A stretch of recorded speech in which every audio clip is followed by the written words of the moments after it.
At HBS, you have to be super confident in having an opinion on really anything. So I think knowing those things that they were looking for and being able to kind of put those in like subtly into the essay was helpful as well. Hi, this is Kate Richardson. I'm a senior consultant with mbaMission. I'm happy to introduce my former client, Savannah Rush. She's class of 2023 from Harvard Business School. Congratulations on your recent graduation. Thank you. Yes, it's hard to believe that it's all over now. It goes by fast, right? Yeah, that's for sure. Well, good. Thanks so much for chatting with us today. I wanted to start by talking about your path to business school. So what you were doing prior. I think obviously people are going to be interested in your application process and what Harvard Business School was like. But let's hear first a little bit about what your path was like there. So what did you do before business school? Yeah, sure. I'll back up even to undergrad. So I went to WashU in St. Louis, majored in systems engineering. Didn't want to kind of take a typical engineering path. Had an internship in engineering and didn't think it was really for me. So I went to McKinsey as a business analyst in our Minneapolis office and was there for 3 years before HBS. And then for my third year, went on secondment. So McKinsey will basically offers the third year analysts an opportunity to go in-house at another company. So I chose to do that and was at Securian Financial, which is a large insurance company in St. Paul, Minnesota, and was a corporate strategy associate there. And it was during COVID, so I was remote for most of that experience, but it was great. And yeah, that took me all the way to HBS. Okay, right. I remember when you started there and it was still remote. Yes. And you also had a really cool experience when you were at McKinsey, right? You got to start a new office, which is pretty rare for them. So you did a stint in St. Louis, right? Yes. So my first year I was in Minneapolis, and then about halfway in through my first year as an analyst, McKinsey opened an office in St. Louis. So I moved there to help start the office and was the first analyst to join. So it was fun to be a little bit closer to home and back where I went to college. So it was a fun year. Oh, that's good. Good. So at what point along that journey did you decide to go to business school? If I recall, you had applied to the 2+2 program in college. So it had been on your mind for a while, but tell us about the timing and how you decided it was ideal for you. Yeah, I would say it was always kind of in the back of my mind. As you said, I had applied to 2+2 at both HBS and GSB. Didn't get in as a senior in college, but always knew business school was something that I wanted to do. And I think that goes back to just being an undergrad, studying engineering, and not really being able to take a lot of the business school classes that I wanted to take. So really was always kind of looking for that experience. And then while at McKinsey, it seemed like a lot of the analysts would go off to business school, take the McKinsey sponsorship and come back to McKinsey. And everyone just spoke so highly of their experiences, the people that they were able to meet, kind of the doors that were open to them while at business school. And so it was always kind of in the back of my mind while I was at McKinsey. And then I felt like it was a good time to go after my secondment, after having seen both like the inside at McKinsey and then going to like an industry firm. Felt like the right time kind of to take the next step. Mm-hmm. Yeah, it was a good combination of experience to have that inside look, even though it was pretty early in your secondment that you applied. I remember that was something we were worried about, right? Like, would you be able to get a strong recommendation letter, and would you have results to show? But you were able to. I think you were able to do a lot in that time. Yeah, and I think my boss at that at Securian was really instrumental in like kind of enabling that for me. I was just like very upfront with her of like, this is what I'm doing. I'm trying to apply to business school, and she not only was like very intentional about giving me opportunities to do very meaningful work very early on during my tenure there, and then was also kind of keeping an eye towards like, what are the things that I need to be looking out in Savannah as I potentially write a recommendation letter for her. So I think that was pretty key, and kind of that timeline or that process maybe not being super ideal, but making it work just by being like really open with her and working with you, obviously, too. Yeah, well, it was nice that you had such a big supporter in your corner from both your recommenders, I recall. So let's talk about the application process itself. If you recall, about how long did you spend on applications? I'd say we started like in earnest, like at the beginning of the summer. So I think probably like May time of 2020. And then I did all four. So I applied to 4 schools and did all 4 round 1 and had those done. I think early August, we submitted everything. So I would say from May, June, July were pretty intense. And I had already taken the GMAT back in undergrad, so I didn't have that to worry about. Yeah, that was a big time saver. For sure. So yeah, really only had to worry about, like the core of the application itself, and didn't have any test taking to do. Mm-hmm. And what would you say was the most challenging part of that application process? I think probably the essays, particularly the HBS essay, given that it was just so open-ended, you could take it in so many different ways. I think the prompt was pretty daunting, of just kind of tell us what you want us to know, versus a lot of the other schools were a bit more specific. And so you could, I think what they were asking was a little bit more clear. Whereas with HBS, I think just the broad, the kind of, you could take it where however you wanted to. And so I think that was challenging to think about, okay, as I think about my story, like what are like the 3, 4, 5 things that I want them to know about me, and how am I going to kind of create like a common thread amongst them and communicate that super clearly. So I think that was definitely a challenge, and I think was probably the biggest help that you gave me, was kind of thinking through, okay, how do we communicate these different traits that we want to convey, and communicate them very clearly in a way that is a kind of a powerful narrative. Mm-hmm. Right. The Harvard essay is a pretty daunting one. Yes. And at the time, I don't even think there was a word limit, right? Yeah. So now that you're on the other side of it, what advice do you have for people who are thinking about that essay and wondering where to start? I think having, for me, and maybe this isn't, applicable to everyone, but I think for me, having an idea of where I wanted to go, like long term, was very helpful in kind of creating like a clear path for like, okay, here's where I was 3 years ago, here's where I am now, and how does that kind of catapult me to this longer term vision that I want for myself.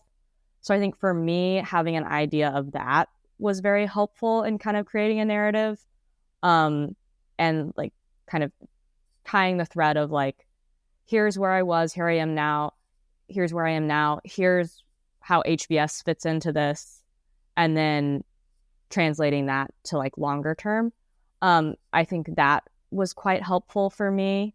And then I think the other thing was just being familiar with like the school a little bit was helpful, and thinking about, okay, like at HBS, you have to be super confident in having an opinion on really anything. So I think knowing those things that they were looking for and being able to kind of put those in like subtly into the essay was helpful as well. Mm-hmm. Absolutely. Yeah, I actually still reflect back on your essay, and in particular your career goals, because I thought you were a great example of somebody who, really knew what they wanted to do, even if that might change. You had a really good idea at the time, right? And you seemed to really own that. You didn't, you were interested in the insurance industry, and that's not the, sexiest industry out there, Yeah. right? To most applicants. I think a lot of people stick with more traditional things like consulting or tech. And I think that was just, it was a real strength of your story that, you were able to communicate that genuine passion for that industry and interest in it. And it helps them see other qualities in you, right? Yes, for sure. Yeah, it's great. So you applied to HBS, obviously. You also applied to Wharton and Kellogg and Tuck, correct? What what made you choose those schools? What did you like about them? Yeah, I would say HBS was always my first pick. Just knowing the alums that I knew personally at McKinsey and from undergrad, just like the case method, the size of this program, the social nature of HBS, and I think that's probably a common thread amongst all four of the programs that I applied to was having a really strong kind of social network of people that are really keen on getting to know one another, not just in a professional sense, but on more of a personal level as well. So I'd say that was certainly top of mind for me. The other kind of aspect that I was really looking for was a strong kind of pride queer club on campus, and know that all four of those schools had particularly active groups there, and I just had like the best time getting involved with Pride at HBS. And I know friends at other programs speak very highly of the groups at Kellogg, Wharton, and Tuck as well. So that was definitely top of mind. And then I think having personally, I want to end up back in the Midwest, and so having programs that have strong alumni ties to that area was important to me as well. Right, right. And some schools have really large alumni networks like Harvard, and others like Tuck have small but really strong and active alumni networks. Yep, that's great. So also in the application process, what are some of the key resources that you used?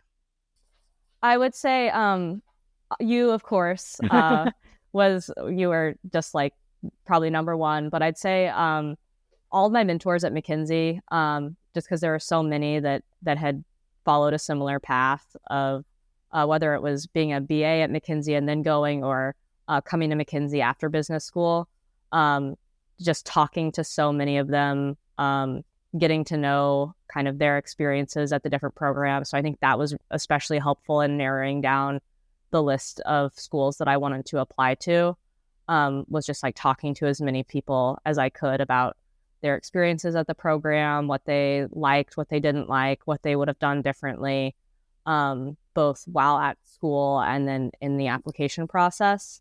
And then my family was like super helpful in just kind of talking through my experiences.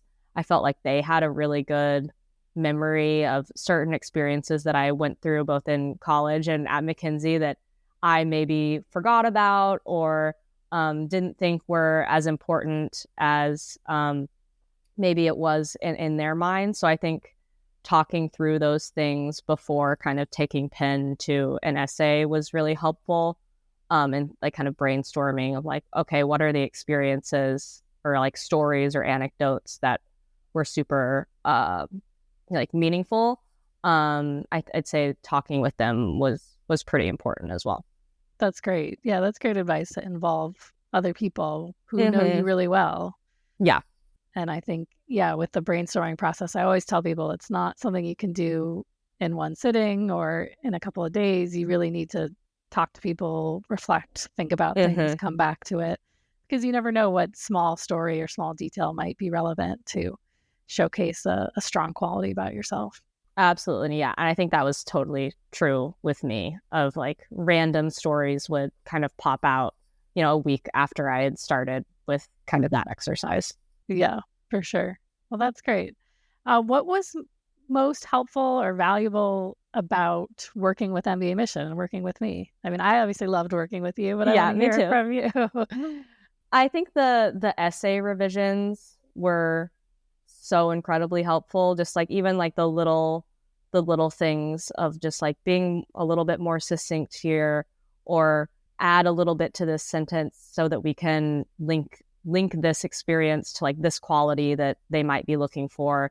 Like a lot of those little things that probably wouldn't have come as like easy to me as someone who like hadn't done a ton of writing was really, really helpful.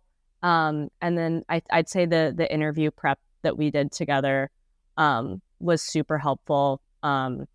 Just because the schools that I applied to definitely did interviews quite differently. And so being prepared for the differences between the schools processes, and then especially for HBS, being comfortable with kind of the rapid fire nature that I should have expected and did expect because of our preparation. I think that was pretty key in just getting me comfortable with that style and knowing how to respond in a manner that would allow us to cover a lot of content in just 30 minutes. Right. That's a tough interview. And you got interviews at all 4 schools. So you had the work didn't stop in August, September. You had a lot more work to do. Yeah, that's for sure. October, November. And you're right that those had pretty different interview styles. So let's talk about the decision time. So when it came to December, how did things go? How did your decisions come out? And what factors helped you decide? Yeah, so got into all 4 programs, which was incredible. I would say final decision was down to Kellogg and HBS. Kellogg actually gave me quite a sizable scholarship, which I was not expecting. I did not. I in all of my applications, I was forthright in saying, I was going to take the sponsorship with McKinsey. And so that kind of financial wrinkle was definitely kind of top of mind for me of like, okay, this could allow me a bit more flexibility in terms of what I do after business school, of like, I wouldn't necessarily have to go back to McKinsey if I went to Kellogg, just due to kind of the financial implications of that sizable scholarship. But landed on HBS. That was always kind of my top pick. That was always where I wanted to go.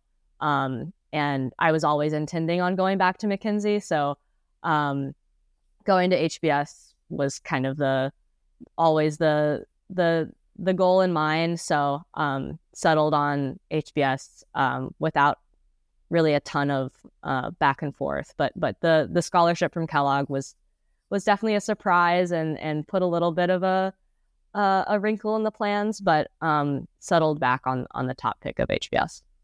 Okay, got it. Yeah, usually it's hard to pass up HBS, especially when you've been aiming for that for a long time. But that's interesting that Kellogg, enticed you a little bit. What do you think? I'm sure applicants are curious. What do you think was helpful in you landing such a generous scholarship from Kellogg? I'm not quite sure, to be honest. I would say the only thing I can think of with that is I had a really strong interview at Kellogg and very really connected with my interviewer.